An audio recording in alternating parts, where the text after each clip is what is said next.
Hello, welcome to S Murphy Art. This is my very first YouTube tutorial regarding a door sign. Hope you like it.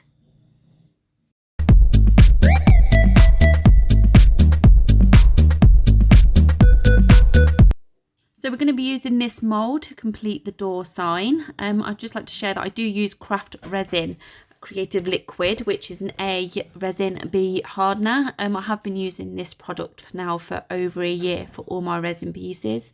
It does come with this kit. It's non-toxic, it's odorless, which allows me to actually use it in the space that I have to, because I don't have a separate office away from the rest of my household. Although you do use PPE if it's not ventilated, so a respirator, just to make sure that you're not affected by any toxins that are given off, if there is any. But mine, you can hardly smell it, but if you do wear protective equipment. You do get a how-to guide with this product, and you do get a stirring stick, which is easy to clean once the resin has set, and you do get a pair of gloves with it. However, if you've got small hands like I have, these gloves are probably not the best to work with. They are actually quite big, so if you do have big hands, perfect. But if you haven't, I would suggest probably going for a smaller size or getting yourself some, which makes it easier to work with. So we are going for this mould. And I use silicone little cups to be able to mix my resin. I did used to use plastic cups, but these silicone ones are much better to clean.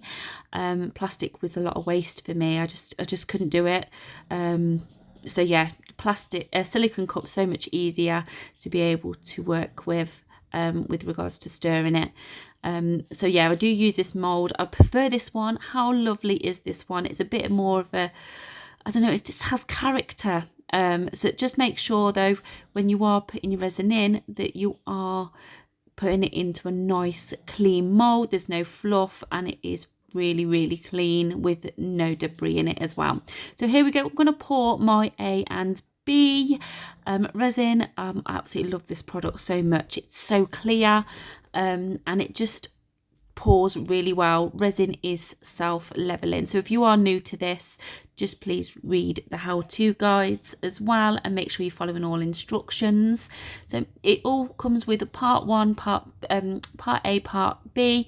With this particular kit, it's equal amounts. So I've poured here 60 ml of the A, 60 ml of the B, thinking I should have enough for this particular mold.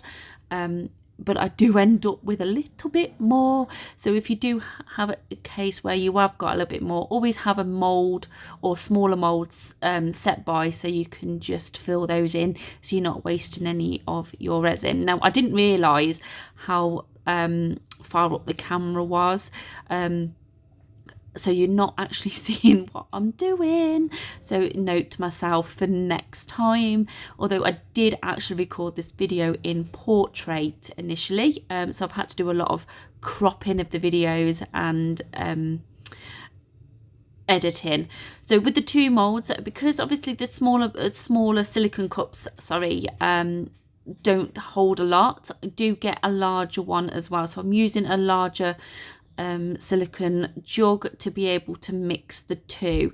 So I want to make sure that all the resin is out of those smaller cups, so I'm not having more of the A or more of the hardener or more of the resin, because what I don't want to be doing is having issues when it's coming to cure. Making sure that you've got right equals amount allows it to cure, and literally gives you the consistency that you need for it to set perfectly. So what we're doing is I'm actually just going to be mixing those around. You can see at the moment there is bubbles produced. There is two ways of getting this. You can either add a little bit of heat, maybe pop your A into a little bit of warm water while you're mixing it, or even just leave it to stand for, well, stir it and leave it to stand before pouring it. That helps disperse some of those air bubbles as well. But what I tend to do here is I will add some heat. Now what I've just noticed that I am using a silicone mat, and the reason why is I don't want to get any of this resin on my table, so it's just easier to clean when you put it onto a silicone mat. Although I'm not too keen on the pink at the moment, I don't know why. So here I am, I'm adding a little bit of heat. I use a heat gun. Another good thing about having silicone cups is that when I was using plastic, I melted them. I know, silly me. So yeah, silicone just makes it a little bit easier to also add a bit of heat to it, and allows the A and B to mix. So here we go. I am showing you there is a few air bubbles within that, so I'll just keep mixing it a little bit more, add a little bit more heat, and see if I'll be able to get that out. Now I am making my first layer black, so as you can see I am using acrylic paint from Wilko's, although I didn't realise I nearly ran out. So yeah, I was right to the end of this one, so I do need some more acrylic paint. But this is the first time I've actually mixed acrylic paint into resin, as well as the first time I've ever done a YouTube channel, a YouTube video. So this is the very first tutorial, so thank you very much for being here. Give me some comments if you have any suggestions of what else I can do, or if you've experienced any of this or have any questions. So again, adding a little bit more heat. I may have added a little bit more heat than I expected, but what's more heat, it just allows the bubbles to disperse. So before I start pouring this, I just keep mixing and mixing. It's a good job I've had this video on like a time lapse in a way, because you'd have been there forever watching me stir this. Okay, so I'm just showing you that there is a few bubbles in there, but what I do is I just go, you know what, I'm just going to get this in the mould and then deal with them after, because there'll be more bubbles produced as it's being poured in anyway. Now I don't want to fill that mould right the way up to the top, because I do have another layer of resin to go on the top once I've added the numbers to this door sign. So again, adding a little bit more heat, you can see that I am dispersing those bubbles away. It does help separate and mix it as well. Yeah, just making sure that there's no resin on those whole areas as well. And you can see that I do try and move a little bit of a lump there. I think that's from the actual acrylic. So adding a bit more heat, the stick is helping to stir that out as well. So again, just use that craft resin to be able to create this lovely door sign that I'm doing. So I do leave this for just under 24 hours before I complete the rest of it. And just make sure as well that you are going around the edges of your silicone mould. I use a small toothpick, although I didn't do it on this video. I didn't have a toothpick to hand, so I did do that at the end of the video once I'd stopped recording. But yeah, just make sure that you are having that resin go straight up to the corners of your mould and making sure that all your bubbles have dispersed. And you've got no fluff or anything on there. I do tend to come back to it for about half an hour every now and then, just to make sure that there's nothing that's flown in or anything like that, because I am working in an open space. It's not enclosed or a ventilated area. So this is it. It's house set. This is less than 24 hours after. I have noticed that the acrylic has left a bit of a line where it's built up in the middle as it's cured. However, I weren't too fussed, because I am going to be resining over that once the numbers have been added to it. So how I make my door numbers, I do use a Cricut machine to be able to get that on. So I use white vinyl. The gentleman that wanted this door sign wanted black with white writing. Now I did try and do it professionally with a ruler for this YouTube video, but I don't tend to do this. I normally just go with it and just hope for the best. But yeah, I did try and get it in the middle. But But then as soon as that vinyl and the transfer tape kind of was so close to that resin, it just wanted to suck it in there and stick it.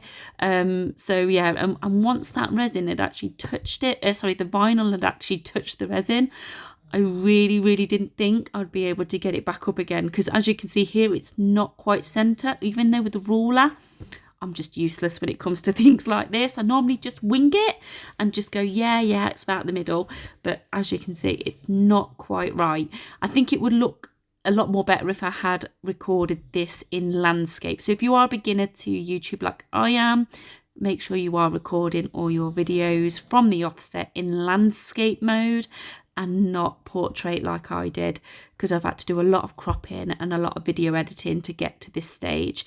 So here we go. Look, you see, I'm getting quite frustrated at the fact that I keep dropping it on there.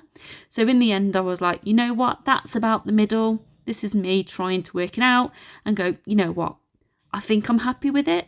Although once I'd actually done this, used my scraper just to make sure it was all down and all sealed, and picked up that transfer tape. I looked at it again and realised, you know what, it could have moved over a little bit more. But you know what, there's nothing I can do now, it's down. So what I'm going to be doing now is getting the final layer of the resin on. So I want a clear resin. Now I do try and pour it right to the edge of this mould.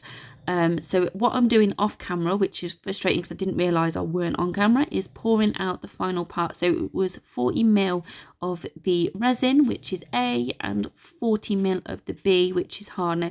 With this particular kit, it is 1:1, so it's 1:1, if you know what I mean.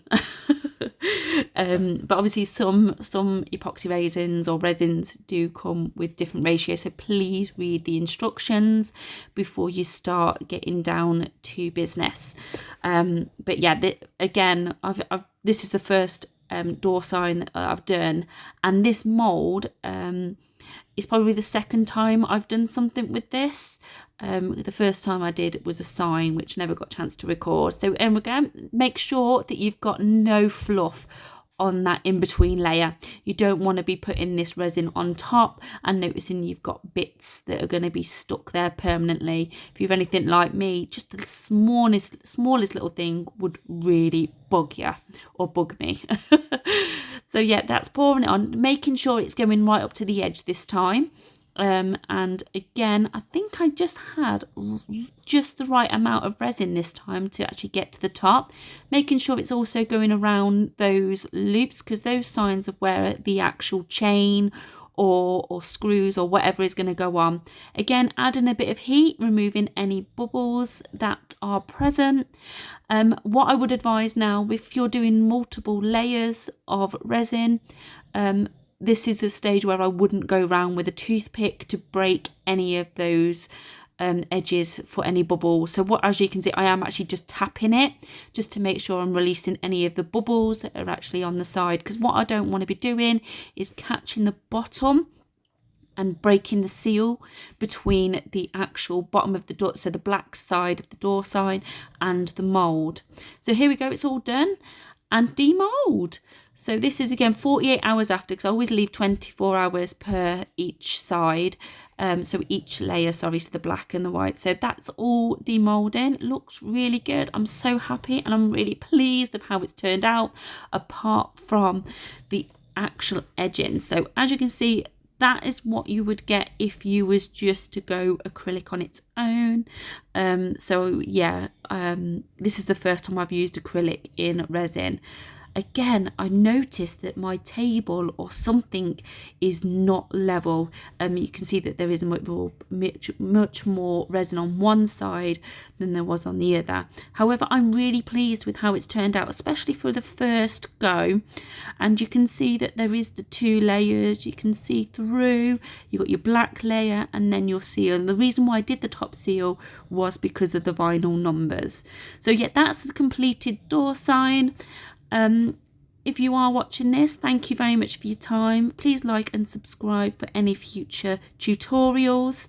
And thank you for watching S Murphy Art. Love to create crafts. Thank you.